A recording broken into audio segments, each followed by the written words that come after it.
tratar en primera instancia, seguramente cuando regrese de aquí a poquito. Entonces, no se olviden de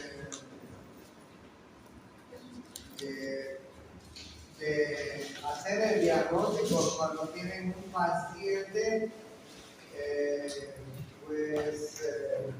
que pueda haber tenido la sospecha de un encuentro casual, sexual con alguna otra persona, ¿no es cierto? Porque no me canso de decirles, caras bonitas vemos en la vida, pero enfermedades no sabemos. Entonces, ustedes como médicos tienen que cerciorarse de esta situación. Yo mismo tuve un hermano mayor, un único hermano mayor que se fue, cuando era muy pequeño yo, se fue a los Estados Unidos y volvió después de 20 años. Mis padres sufrían mucho porque el niño era medio despistado, se fue a trabajar de todo, no estudió nada. Después de 20 años volvió a Bolivia. Y cuando volvió, pues no era nada, no tenía nada, pasó a depender, digamos, un poco de mí. Le conseguí algunos trabajos ocasionales, en fin. Pero en el primer año de estadía aquí en Bolivia, comencé a notar que el hombre ya grande, andaba muy enfermito de todo. Me decía, tengo tos, y le notaba que había una tos ahí crónica. Me decía que tiene despeños diarreicos, y hacía sus diarreas, y lo veía perdiendo de peso, y que no se alimentaba bien. Entonces, después de unos 6 meses que estaba en Bolivia, después de tantos años que había vuelto, pues dije, bueno, algo pasa con este chavo, con este hombre, ¿no? Que era muy grande. 20 años mayor que yo, y les cuento de hace unos 20 años, 25 años atrás. Entonces le hice los estudios y le hice un test de HIV y salió positivo. Pero cuando salió positivo, este hombre ya estaba con su síndrome de inmunodeficiencia. Entonces ya sus linfocitos, como les voy a mostrar, habían disminuido tanto que ya tenía un síndrome de inmunodeficiencia. A continuación sobrevivió unos 3-4 meses más, se murió con diarreas producidas por una serie de bacterias, virus, se murió con neumonía, al final le dio un cáncer de Kaposi y finalmente se murió. ¿Entienden? O sea, nunca le den chance a nadie de sospechar que podría pues estar enfermo y podría haber tenido algún encuentro sexual casual en su vida, ¿entienden? Y sin protegerse. Y eso es lo que pasaba pues un poco antes, unos años antes. Ahora todavía la gente está un poco más en conocimiento de cómo protegerse, los jóvenes. Pero todos los jóvenes tendrán esa capacidad de pensar en protección cuando tienen una relación sexual.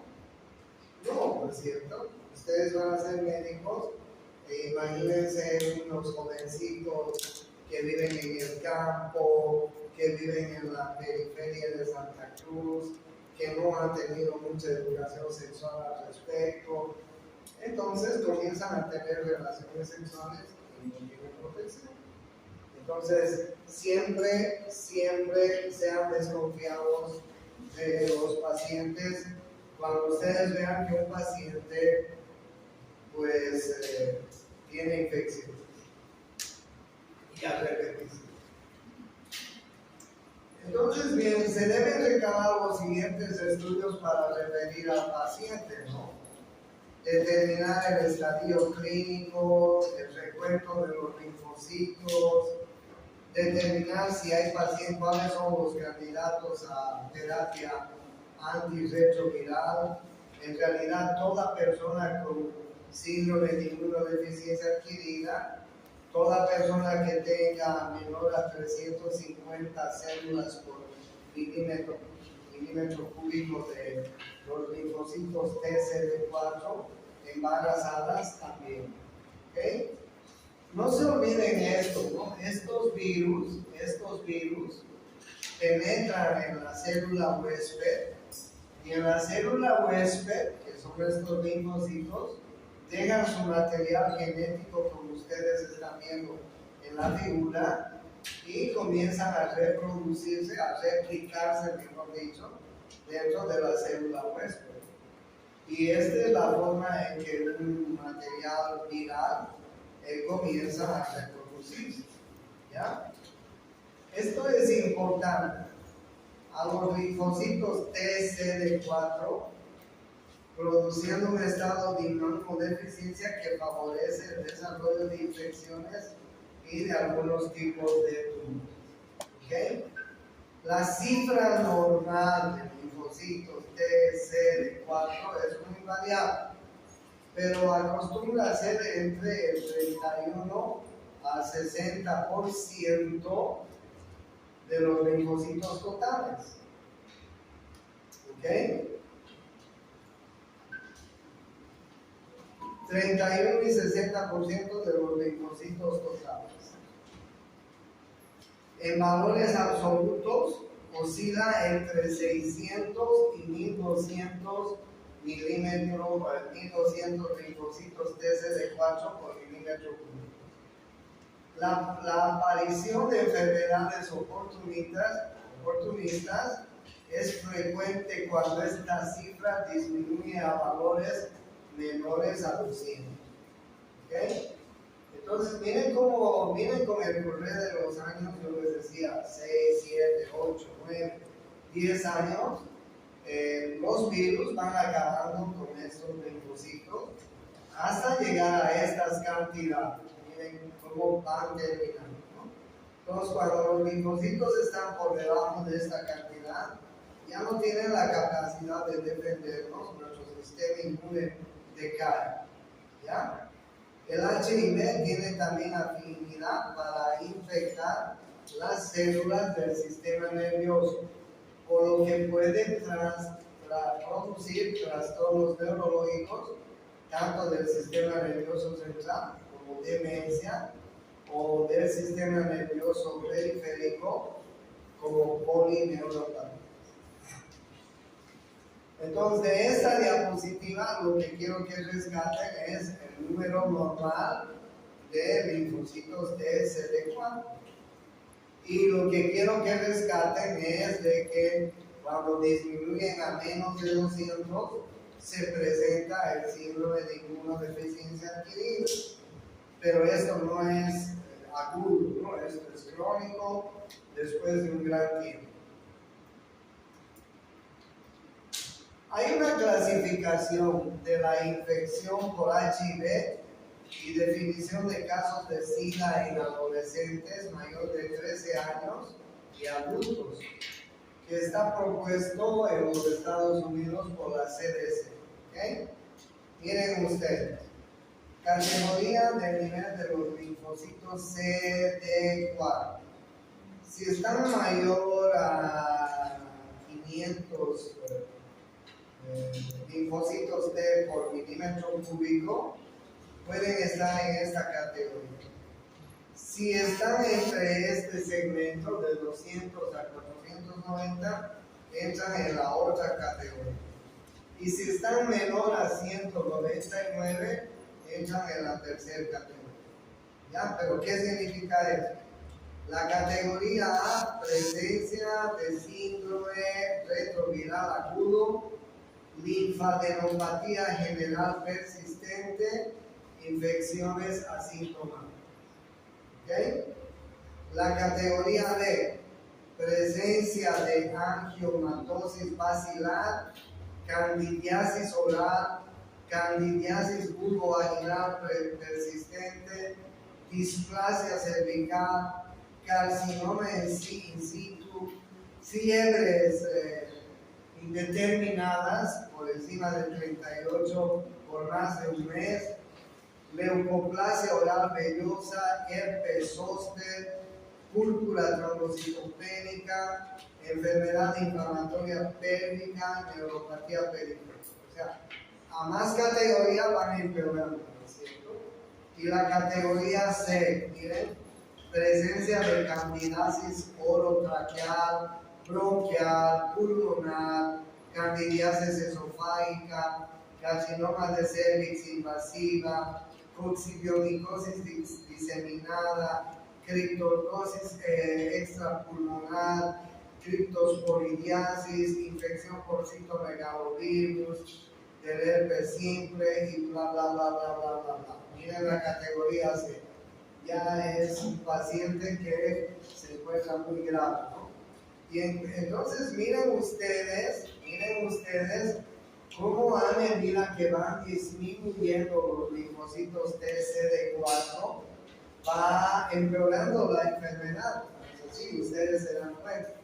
Podrían entrar en categoría 1, podrían entrar en categoría 2, podrían entrar en categoría 3 de 3 en 3, que es la peor, ¿no? Y entonces estos pacientes en categoría C están ustedes viendo que tienen toda clase de infecciones virales, fúngicas, bacterianas, en fin.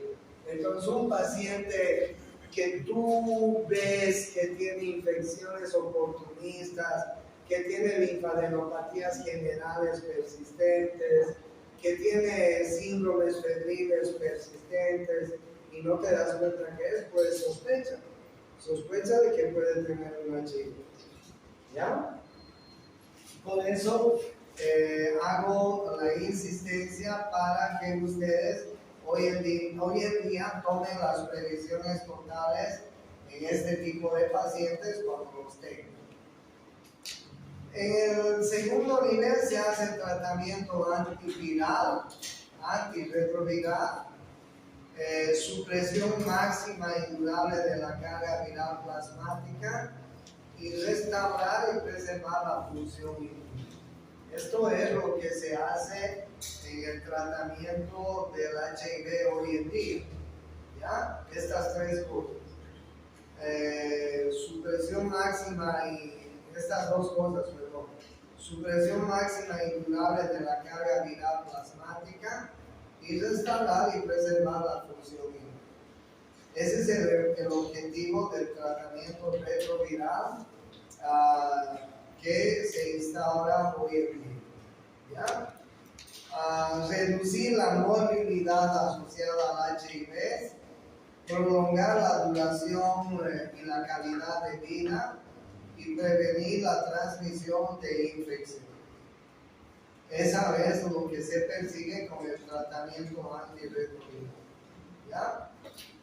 Al inicio o el inicio del tratamiento debe elaborarse en forma individual y es necesario detectar las cifras del linfocito CD4 y la carga viral. Iniciar el tratamiento de manera inmediata una vez haya sido diagnosticado la infección por HIV. Informar al paciente sobre los beneficios y consecuencias de este tratamiento. ¿Okay? Y para su información, hay diferentes clases de fármacos antirretrovirales. ¿Ya? Por ejemplo, hay unos que se llaman inhibidores de la transcriptasa inversa, análogos de nucleósidos. Se unen como una base más a la cadena del ADN que se está formando a partir del ARN viral y rompiendo su síntesis, ¿ok? Y se llaman así, inhibidores de la transcriptasa inversa. Utilizan muchos medicamentos. Ahí están los inhibidores de esta enzima, pero esto es solo para su conocimiento. no les voy a preguntar. Solo estoy informándoles para su conocimiento general los medicamentos que hay. No necesito que aprendan esto. Tal vez el doctor Saavedra cuando lleven infecto los moleste, pero yo particularmente no. Entonces los primeros son inhibidores de la transcriptasa inversa, ¿sí? Los segundos son inhibidores de la transcriptasa inversa no análogos de los nucleósidos. Inhiben la actividad de enzima por un mecanismo no competitivo diferente a los anteriores. ¿Ok? Y los medicamentos que son de este grupo son estos que ustedes están viendo, para su conocimiento general. Y el otro grupo es este, los inhibidores de la proteasa reforzada. Inhiben la proteasa a la proteasa encargada de seleccionar las proteínas sintetizadas del material genético del virus para poder ensamblarse y formar el virus. Sí, y dentro de este grupo hay todos estos medicamentos que ustedes están viendo. Tercer grupo. Cuarto grupo, inhibidores de la integrasa. Inhiben otra enzima que se llama integrasa, necesaria para la integración del genoma viral en la célula viva. Quinto grupo, inhibidores de fusión. Impiden la fusión de la glucoproteína transmembrana GP41 del HIV con el receptor de la membrana de la célula hueso. ¿Okay? Sexto grupo, antagonistas del co-receptor CCR5. O sea, miren cuántos antirretrovirales tenemos ahí, ¿no? Y el tratamiento, 6 grupos que yo les he dado hasta ahora. Y el tratamiento es más o menos parecido al de la tuberculosis. Consiste en una combinación de 3 fármacos que lo hacen pues los infectólogos, los especialistas. Pero los médicos generales tenemos que tener el conocimiento de que hay estos antirretrovirales y hay estos grupos que se utilizan en la medicina. Estas combinaciones pueden conseguir una carga viral inferior a 50, más del 75% de los casos, a las 48 semanas. ¿Okay? O sea, ¿se cura el HIV? No se cura. Pueden disminuir la carga viral, nada más, pero bueno, he leído de que en algún lado han terminado curándose pues algunas personas con este tratamiento, ¿no? Han terminado de eliminar sus virus, pero no hay curación, son antirretrovirales que evitan que el virus pues recargando más. ¿Listo? Entonces eso es lo que les quería hablar de los antirretrovirales.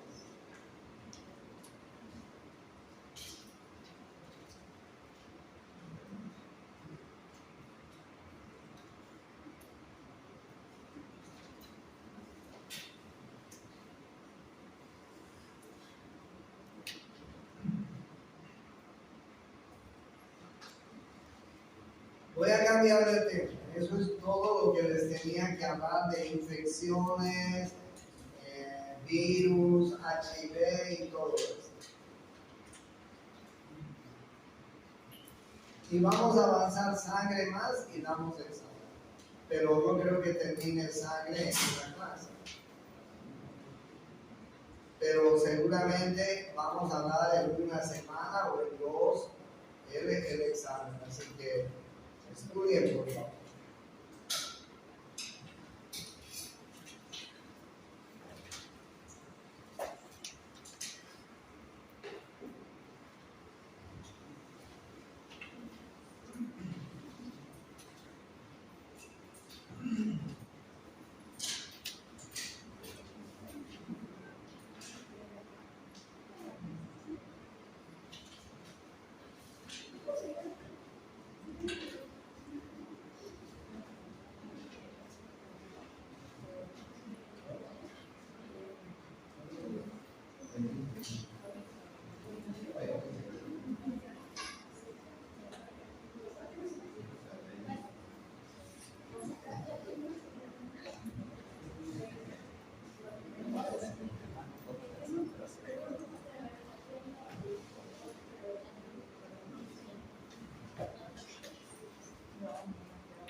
Bueno, ustedes ya tienen el concepto de sangre, ya le han llevado fisiología y ustedes saben que la sangre es un tejido conectivo fluido que tiene dos partes, una parte sólida y una parte líquida.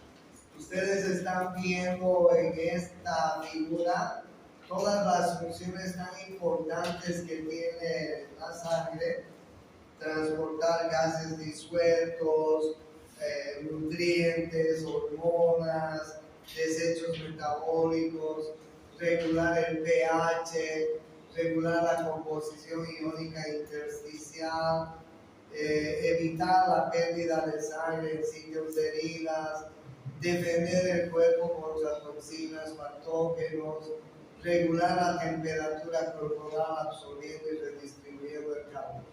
¿Sí? Y además ya saben que la sangre tiene dos partes, ¿no? Una es la parte líquida, que se llama el plasma, y otra parte es la parte sólida, que está conformada por las células sanguíneas que ustedes ya las conocen. Esa es la composición. Ustedes saben que la sangre es un elemento muy importante para los médicos. Nos valemos mucho de la sangre para valorar un paciente, porque cuando nosotros pedimos un análisis de sangre nos vamos a dar cuenta de muchas cosas, ¿no?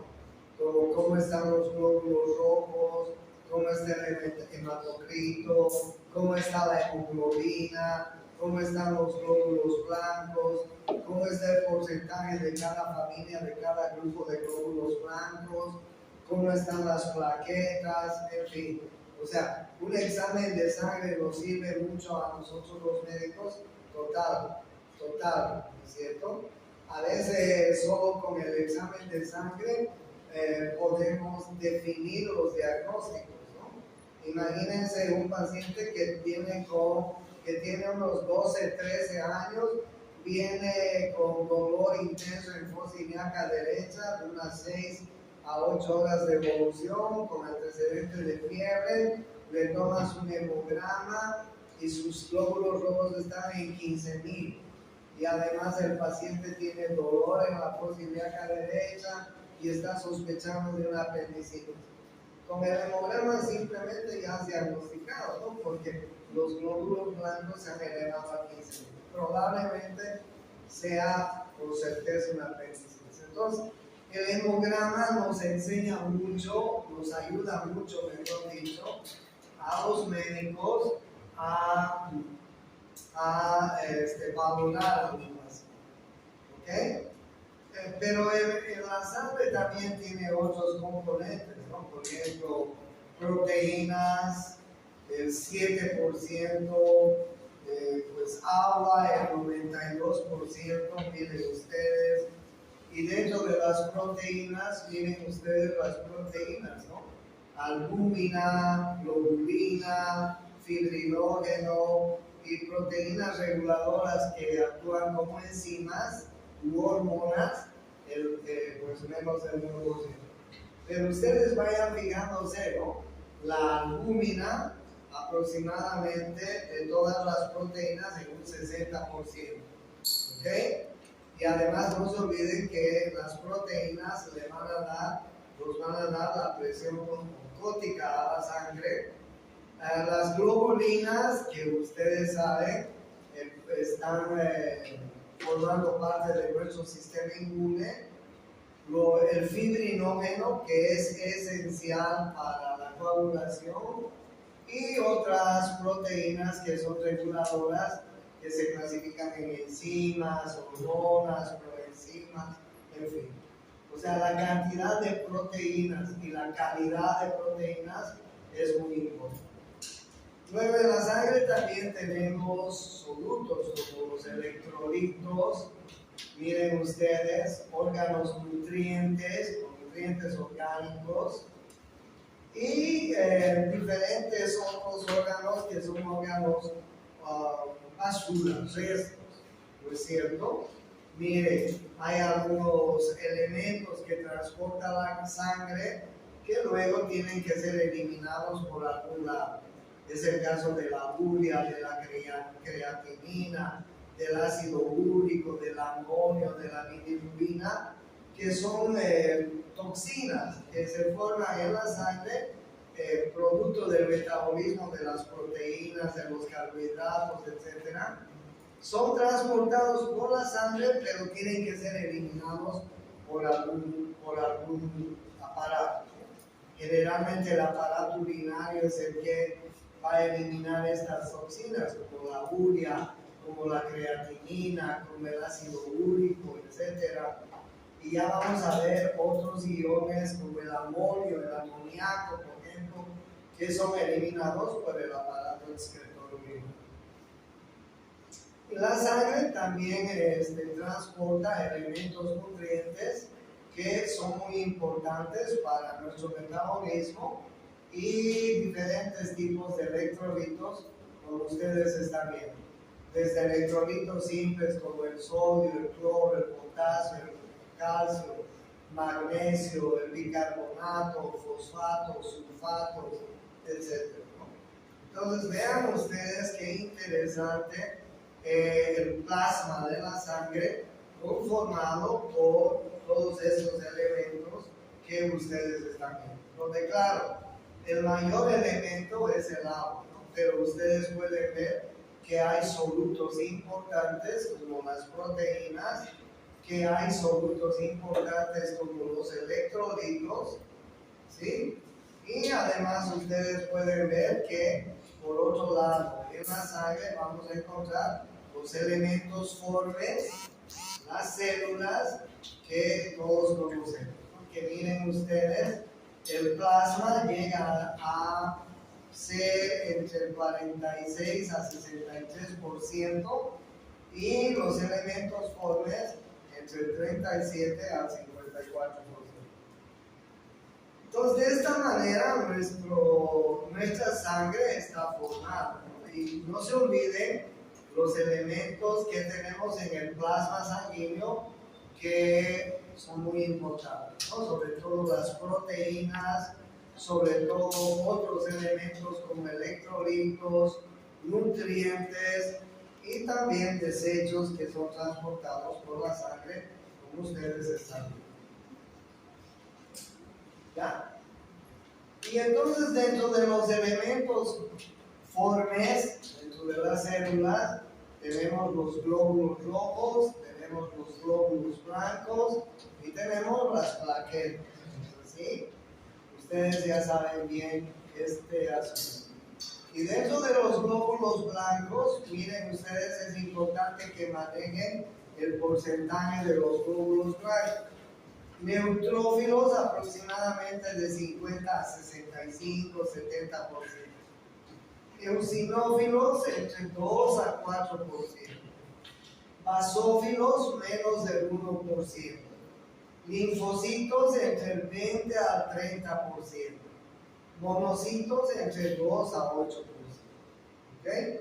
Si en un hemograma tú tienes glóbulos blancos elevados por encima del valor normal, que es 5.000 a 10.000, tienes 15.000 glóbulos blancos y hay un 80% de neutrófilos, para decir algo, tú te vas a dar cuenta que estamos hablando de una infección aguda, probablemente bacteriana, ¿no es cierto?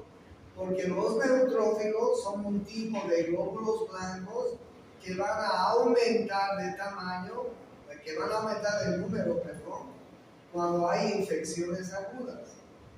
Y si todavía el hemograma te dice, además, doctor, veo que en este aumento de neutrófilos hay reticulocitos, que son los más jovencitos, los chanquitos de los neutrófilos, Entonces, eso sí que te va a servir para decir, esta es una infección aguda bacteriana. ¿Ok? Estás buscando, por ejemplo, el diagnóstico de una infección urinaria. Y hay leucocitos elevados, y hay la presencia de neutrófilos, y hay la presencia de los más jovencitos. Pues sí, no te estás equivocando, el diagnóstico es bueno. Estás sospechando de una infección digestiva, qué sé yo, una gastroenteritis infecciosa, y tus glóbulos blancos están elevados, y a expensas de los neutrófilos, y con la presencia de jovencitos, no te estás equivocando. Es una gastroenteritis infecciosa y tienes que dar tratamiento antibiótico. O estás buscando y has diagnosticado una infección respiratoria. Y en la infección respiratoria tú crees que es una neumonía. Y además te confirma con el hemograma que los glóbulos blancos se han elevado por encima de lo normal y hay presencia de neutrófilos y formas jóvenes. No te estás equivocando, es una infección aguda en la cual tienes que usar antibióticos. Miren qué importante, ¿no? Pero ¿qué pasa si hay un aumento de glóbulos blancos por encima de lo normal y te dice, veo que hay 40% de linfocitos? ¿Cuál es tu conclusión? ¿Cuándo aumentan los linfocitos? Infección viral. Cuando hay infección viral. Cuando hay infección viral. Si tus linfocitos han aumentado, oye, bueno, date cuenta, puede ser viral. Entonces, miren ustedes la diferencia entre bacteriano y viral. Y si los eosinófilos están aumentados, vas a darte cuenta que pueden ser dos cosas. O este paciente tiene algún problema alérgico, o este problema está con bichos, que es lo más probable en nuestro médico. Ya les he contado muchas veces que la OMS recomienda que en un medio tropical como el de Santa Cruz desparasitemos 2 veces al año a la gente, los médicos. Pero si nosotros nos desparasitamos, menos vamos a desparasitar 2 veces. ¿Cuántas veces desparasitan al año ustedes, doctores? Algunos. Y algunos no. ¿Entienden? Entonces, sepan ustedes que los eosinófilos van a aumentar en enfermedades que pueden ser alérgicas, que pueden ser parasitarias, sobre todo. Si viene un niño con 5, 6% de eosinófilos y además tiene la sintomatología de desnutrición, estaba betacudo, barrigón, pues tienes que darte cuenta, ¿no? Las plaquetas son importantes porque ustedes saben que las plaquetas son las encargadas de la coagulación. Y ustedes saben que en nuestro medio también tenemos enfermedades que disminuyen las plaquetas. ¿Cuál es la principal? Sí. El dengue, ¿es así? El dengue es la principal enfermedad que disminuye las plaquetas. En la época del dengue tenemos que saber magnificar esto. Si las plaquetas están por encima de lo normal, ¿cuánto es lo normal? 150,000 a 150,000 hasta 250,000, 300,000, 400,000 inclusive, ¿no? Me acuerdo que al doctor Arce, lo conocen, ¿no? Al señor, le dio un dengue y sus plaquetas bajó a 20,000. Imagínense. Lo tuvieron que meter a terapia intensiva porque yo jamás había visto, ni nadie había visto 20,000 plaquetas. Realmente el pobrecito estaba sangrando por todo. Y los glóbulos rojos, que son los que nos van a dar pautas importantes también sobre el hematocrito y la hemoglobina para ver si un paciente está anémico o no está. Entonces los glóbulos rojos también nos sirven de pauta a los médicos. ¿No es así? La hematopoiesis es un proceso por el cual se producen los componentes celulares de la sangre. Como ustedes saben, ocurre en la médula ósea roja. Los hemocitoblastos son células germinales que se pueden dividir para formar todos los tipos de células sanguíneas. La sangre de cualquier parte del cuerpo tiene la misma temperatura, el mismo pH, la misma viscosidad. La bulimia está entre 5 litros más o menos en Santa Cruz, probablemente en niveles altos esté más alto, ¿no? En La Paz, por ejemplo, es normal una bulimia de 5.5 a 6 litros, porque a más altura necesitas más glóbulos rojos, ¿no? En Potosí, probablemente la bulimia esté en 6.000 glóbulos rojos. En Santa Cruz, nuestra bulimia está entre 4 millones y medio a 5 millones, ¿no? La mujer tiene un poquito menos de bulimia por sus periodos menstruales. ¿No es así? El plasma ocupa el 46 a 63% del volumen de la sangre. El 92% del plasma es agua. Posee una mayor concentración de oxígeno disuelto, proteínas disueltas que el líquido intersticial. Más del 90% de esas proteínas son sintetizadas en el hígado. La albúmina es la mayor proteína que tenemos en el plasma y además es responsable de la viscosidad, la presión osmótica y la presión oncótica de la sangre. ¿No es cierto? Dentro de las proteínas tenemos las globulinas, el fibrinógeno y la albúmina. La albúmina viene el 60% de las proteínas, es albúmina, responsable de la viscosidad, presión oncótica de la sangre. Es importante, ¿no?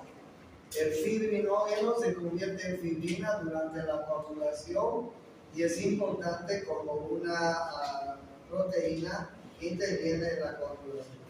Y las globulinas que siempre están circulando, que son las encargadas del sistema inmune, que incluyen a las inmunoglobulinas que están circulando permanentemente en la sangre y son las que van a ir reconociendo los diferentes antígenos que son capaces de entrarse a nuestro cuerpo. O sea, es una policía que permanentemente está soltando las calles de nuestro cuerpo, ¿no?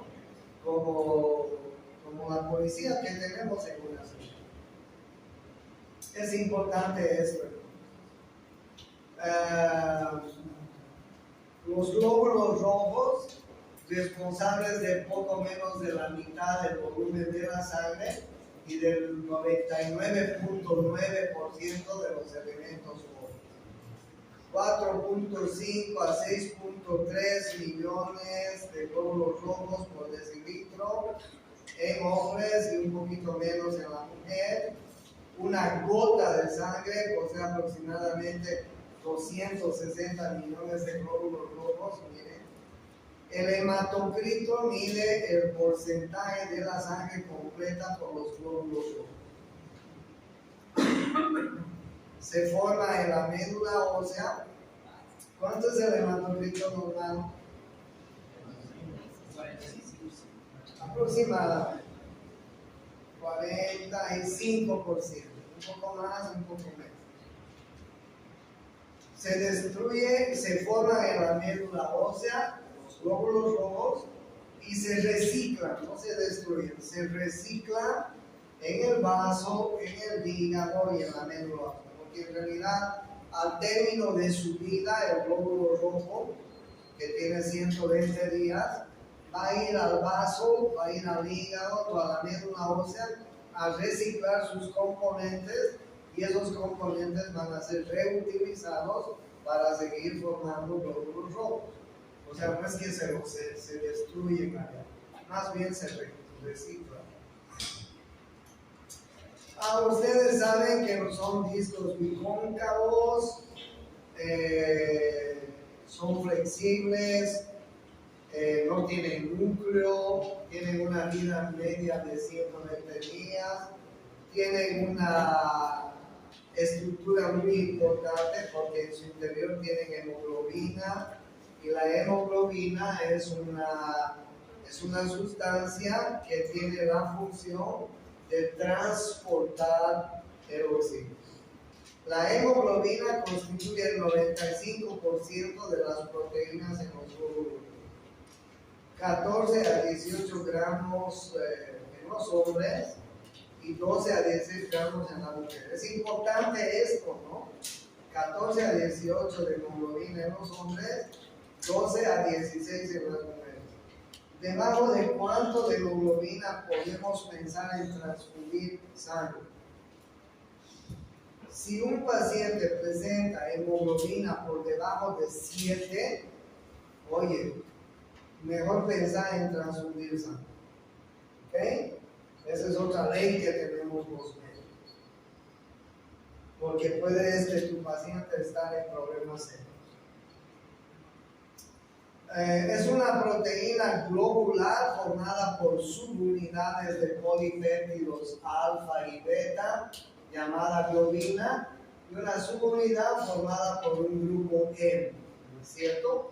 Estas globinas y este grupo M se reciclan en el vaso, en el hígado, en la médula ósea. El grupo M contiene hierro, que es muy importante en la fabricación de glóbulos rojos. Si no hay hierro, pues no vamos a poder fabricar. Estos componentes son individualmente reciclados. No se olviden. El grupo M pierde el hierro y se convierte primero en biliverdina y luego en bilirrubina indirecta. El grupo M, ¿ok? El grupo M pierde hierro y se convierte primero en biliverdina y luego en bilirrubina indirecta. La bilirrubina indirecta nosotros la medimos en el hígado. Cuando nosotros pedimos un hepatograma, el laboratorio nos tiene que dar los valores de la bilirrubina indirecta, directa y total. ¿Okay? ¿De dónde viene la bilirrubina indirecta?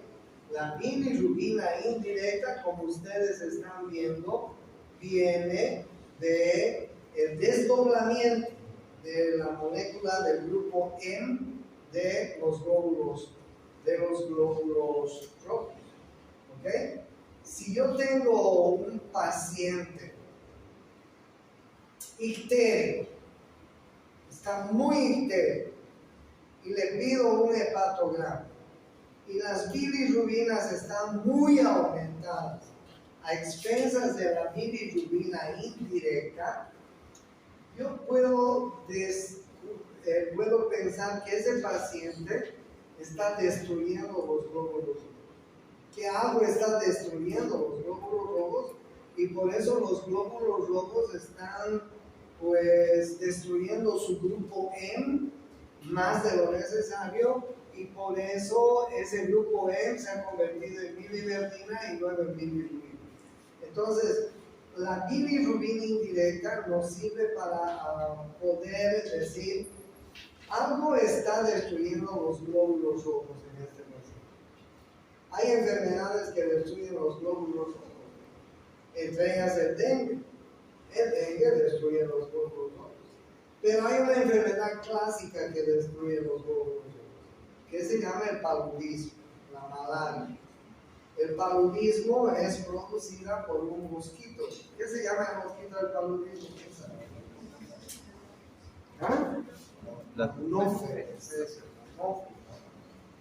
Y el anófeles nos introduce un parásito en el cuerpo. Y ese parásito se reproduce dentro de los glóbulos rojos.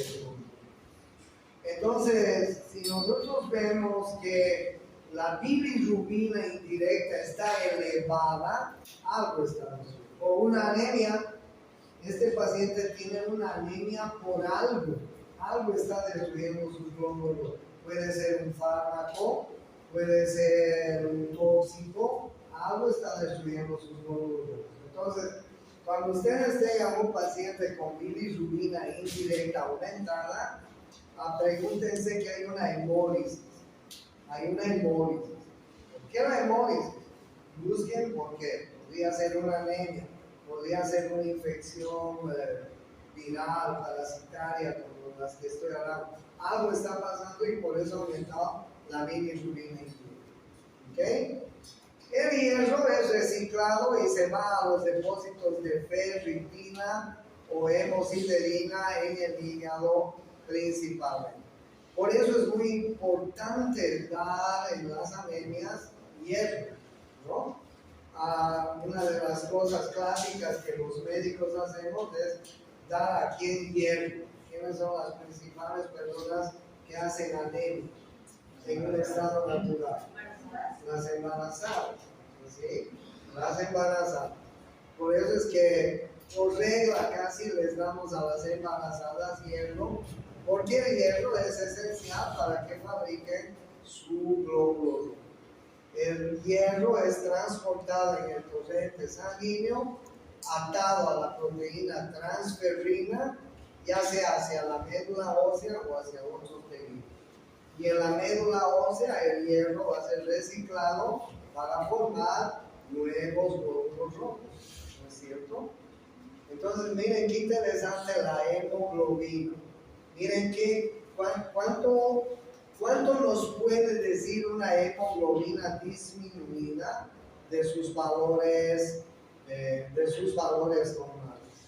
Si yo pido un hemograma, en el hemograma nos van a decir el número de glóbulos rojos, el hematocrito y la hemoglobina. Y si la hemoglobina está por debajo de los niveles que ustedes están viendo, pues algo está pasando. ¿Qué podría ser? También podría ser parásitos, ¿no? Porque hay muchos parásitos en nuestro medio que producen anemia en las personas. En Santa Cruz, muchísimos canvas tienen anemia. Por eso es que a los canvas nos dicen patamarillas, o por eso es que los canvas a veces tenemos la facies pálida, ¿no? Mira este canva que amarillo que se lo ve, dice la gente, ¿no? Claro, en comparación con uno de Occidente, nosotros somos más pálidos, somos, digamos, más amarillos, si no lo entienden. Los del Occidente, cuando llegan, son chaponcitos, más rojitos, porque tienen más glóbulos rojos. En cambio, aquí tenemos menos glóbulos rojos. Y además a eso, agreguémosle que estamos en un medio tropical, pues muchos somos parasitados. Y no estoy hablando de nosotros, estoy hablando de la gente que... ¿Ok? Entonces tengan en cuenta cómo nos sirve la hemoglobina y cómo nosotros podríamos ir deduciendo tantos cuadros clínicos que pueden producirse a partir de alguna falla en la hemoglobina. Y la hemoglobina tiene esta forma, ¿no? Está formada por 4 cadenas, como ustedes están viendo, y cadena alfa, beta, ahí están viendo las otras 2 cadenas. Y cada una de estas cadenas es capaz de apegarse a una molécula de oxígeno, ¿no? Y transportar, como ustedes están viendo, el oxígeno de esta forma, oxígeno y dióxido de carbono. Entonces es muy importante la forma de la hemoglobina. ¿Okay? Hay una anemia que se llama la anemia falciforme. La anemia falciforme es una enfermedad genética. Hay una falla en un gen, que está determinando glóbulos rojos normales, y este gen se ha invertido. ¿Okay? Hay una falla genética. Nosotros tenemos aproximadamente 30.000 genes en nuestro código genético que nos dan las características normales. Hay un gen que determina estos ya, para que sean normales. Pero si ese gen está alterado, puede formar eh, glóbulos rojos que tengan hemoglobinas que no sirven. ¿Ok? Entonces, en la anemia falciforme, el paciente tiene unos glóbulos rojos que son discapacitados. Se rompen, son más frágiles, no pueden transportar adecuadamente el oxígeno. Entonces, un paciente que tiene anemia falciforme es un paciente que va a vivir toda la vida con cuadros anémicos. Entonces, los médicos tenemos que estar tratando de solucionar ese problema, ¿no? La anemia falciforme es una enfermedad genética, es una falla genética que tiene la posibilidad de formar una hemoglobina viciada, que no sirve, que no transporta bien, y el glóbulo rojo que se produce es un glóbulo rojo así, de esta naturaleza. Frágil, se rompe, vive menos de lo que vive, tiene una vida promedio de 120 días el glóbulo. Pero estos glóbulos rojos se van destruyendo mucho más rápido. Y por eso ese paciente siempre vive con anemia. ¿Ok? Bueno, este es un cuadro que más o menos nos está mostrando cómo se produce, ¿no? Miren ustedes que la médula ósea es muy importante. Ustedes vean acá, la médula ósea es muy importante en la formación de nuevos glóbulos rojos, ¿no? Los glóbulos rojos van a formarse en la médula ósea, van a salir a la circulación nuevos glóbulos rojos, ¿ok? Más o menos están constituyendo el 90% de la sangre, un 10% se emboliza cada día. Los glóbulos rojos cumplen una vida media de aproximadamente 120 días, y los viejitos, los glóbulos rojos viejitos, se van a reciclar, son reciclados por macrófagos. Miren los macrófagos cómo reciclan los glóbulos rojos viejitos en sus componentes, ¿no? Hierro, la molécula M de la globina y hemoglobina, ¿no? No se olviden que la molécula M es transformada en biliverdina y luego en bilirrubina. La biliverdina va a formar parte, le va a dar la coloración a la materia fecal y a la orina. Digamos, la biliverdina se va a excretar por ese medio, por la materia fecal y por la orina. ¿Por qué nuestra orina es un poco colúrica? Tiene un amarillo ámbar, por la presencia de biliverdina. ¿Por qué la materia fecal tiene el color que tiene normalmente? Por la presencia de biliverdina. ¿Okay? Y la bilirrubina, primero se va a formar bilirrubina indirecta, va a ir al hígado. Y esta bilirrubina indirecta nos va a servir de mucho si está elevada. ¿Okay? Un paciente que tiene la bilirrubina indirecta elevada produce ictericia. La ictericia puede ser por el aumento de la bilirrubina indirecta. ¿Ok? Cuando hay una ictericia por aumento de la bilirrubina indirecta, estamos hablando de una hemólisis. Algo está produciendo destrucción de los glóbulos rojos. La ictericia puede ser por aumento de la bilirrubina directa. La bilirrubina indirecta entra al hígado, se va a metabolizar y va a formar bilirrubina directa. Entonces, cuando aumenta la bilirrubina directa, hay un problema del hígado. O hay un problema post-hígado, después del hígado. ¿Okay? Miren cómo nos sirven los valores de bilirrubina. Cuando nosotros pedimos bilirrubinas, nos van a dar bilirrubina indirecta, bilirrubina directa y bilirrubina total. Si la bilirrubina indirecta está elevada y este paciente está ictérico, hay una hemólisis, hay un problema antes del hígado. Antes del hígado. El hígado está sano, algo está pasando antes. Si la ictericia es por una bilirrubina directa, hay un problema en el hígado o posterior al hígado, en las vías biliares. Y la bilirrubina directa no se está excretando bien, ha aumentado. Miren cómo nos sirve la bilirrubina, ¿no?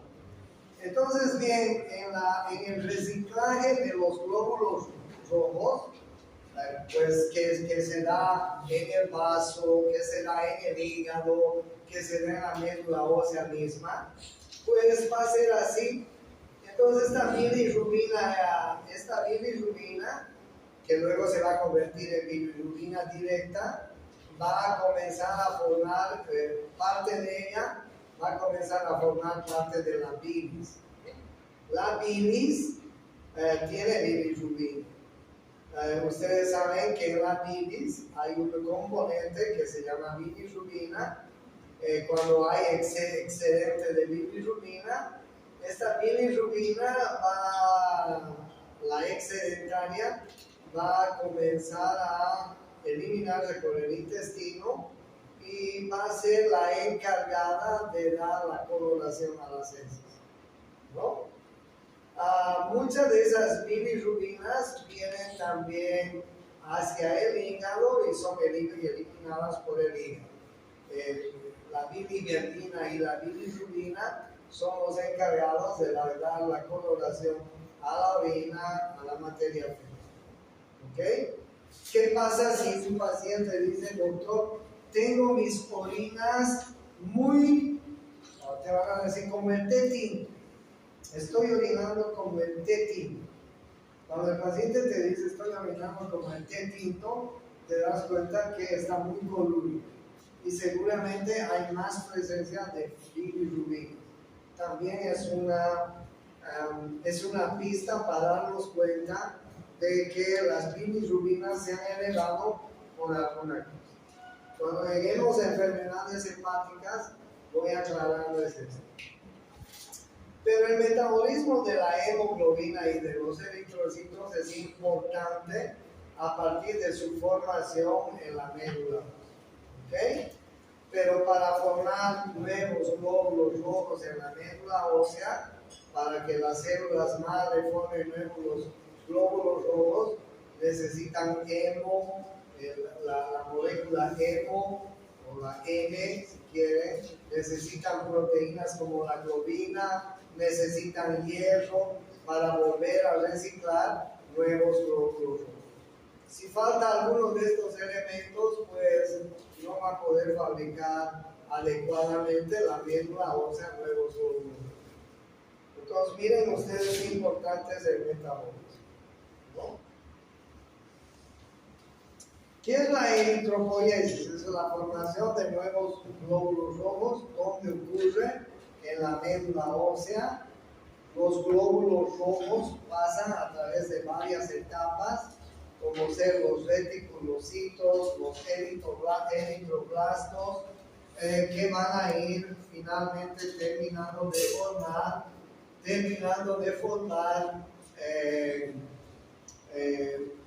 los glóbulos rojos. Ahí ustedes están viendo la célula madre en la médula ósea, va a ir formando diferentes tipos de eritrocitos, ¿no? Sus precursores.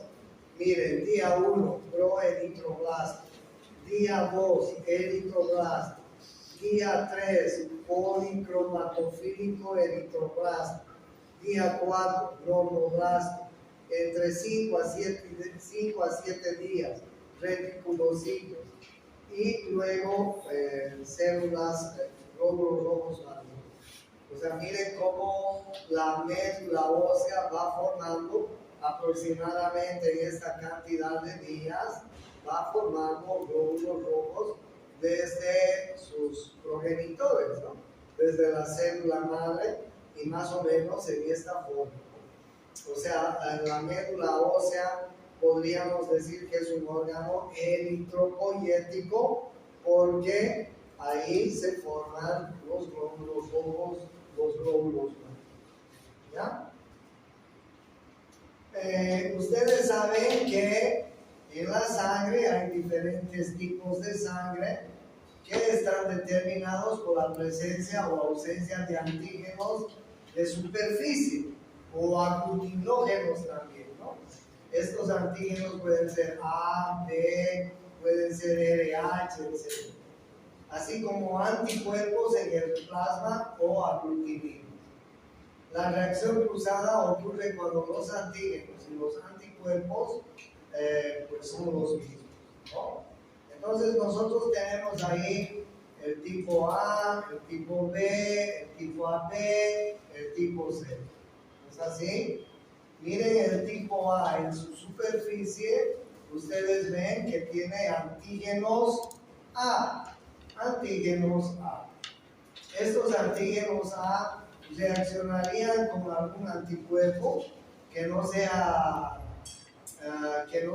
de esta calidad. Claro, imagínense si ponemos anticuerpos de otra clase. El anticuerpo, el tipo B tiene en su superficie antígenos tipo B. En la sangre el tipo AB tiene en su superficie antígenos A y B. Y el tipo 0, que no hay antígenos ni A ni B. Entonces ustedes saben que los diferentes tipos de sangre reaccionarían con los anticuerpos si cruzamos la sangre. Por eso que es importante saber qué tipo de sangre tiene un paciente, porque podríamos dañar, podríamos producir una hemólisis si nosotros mezclaríamos dos tipos diferentes de sangre, porque habría una reacción importante entre antígenos y anticuerpos, ¿no? ¿Cuál es el dador, el tipo de sangre que se puede dar universalmente? ¿Y el receptor?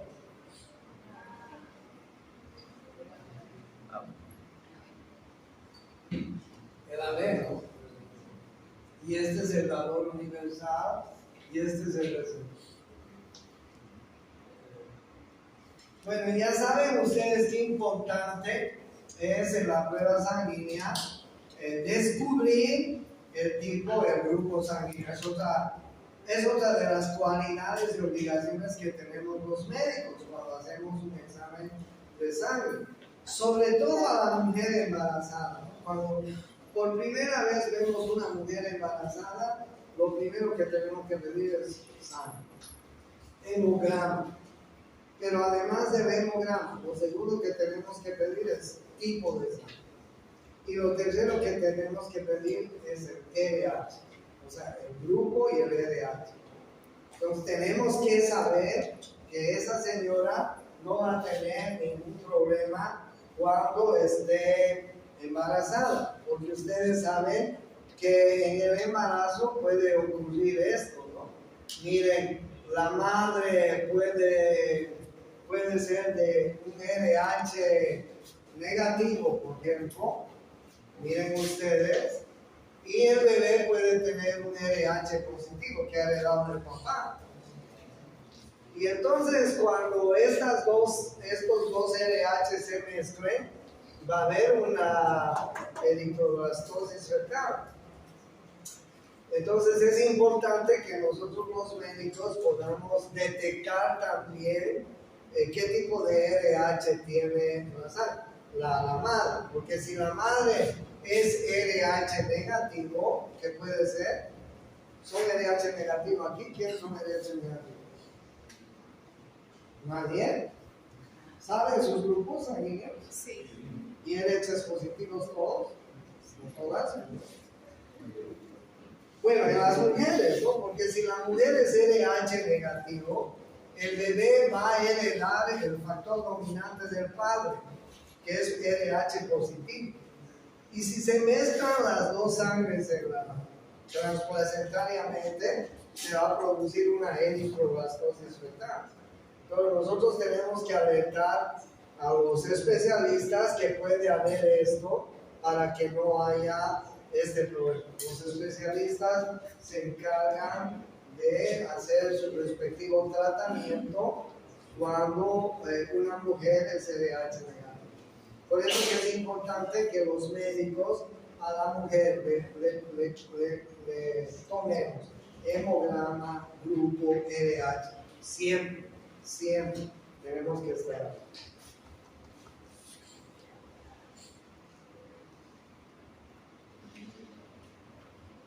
En los leucocitos, ya saben ustedes, poseen núcleo y otros organelos, defienden al cuerpo en contra de patógenos, remueven toxinas, desperdicios, células anormales, dañadas, son capaces de tener movimientos ameboideos o quimiotaxis, se llaman también, son capaces de fagocitar los leucocitos. Y como ustedes saben, hay varios tipos de leucocitos. Los neutrófilos, 50-70%, los eosinófilos, que son fagocitos atraídos a compuestos extraños que han reaccionado con anticuerpos, los basófilos migran hacia los tejidos dañados, liberan histamina y heparina. Mire qué interesante. Los monocitos se convierten en macrófagos en los tejidos. Macrófagos, ¿no? O sea, se convierten en soldados muy rudos, muy bien preparados. El Terminator, ya les he dicho antes. Y finalmente los linfocitos, ¿no? Que incluyen a las células T y a las células B. Ustedes saben que las células T tienen algunas otras divisiones, como las células T citotóxicas, las Helper, las killer, etc. Y las células B son las que fabrican los anticuerpos, ¿no? Entonces, dentro de los leucocitos tenemos esta serie de glóbulos blancos que tendríamos que conocerlos bien.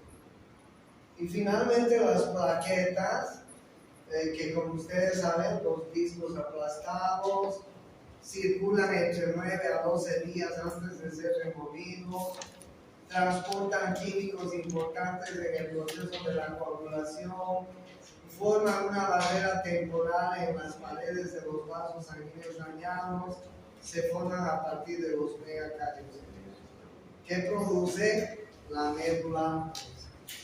Entonces, la médula ósea, ustedes saben que es la encargada de la hematopoiesis, ¿no? Y en la médula ósea vamos a tener las células madre.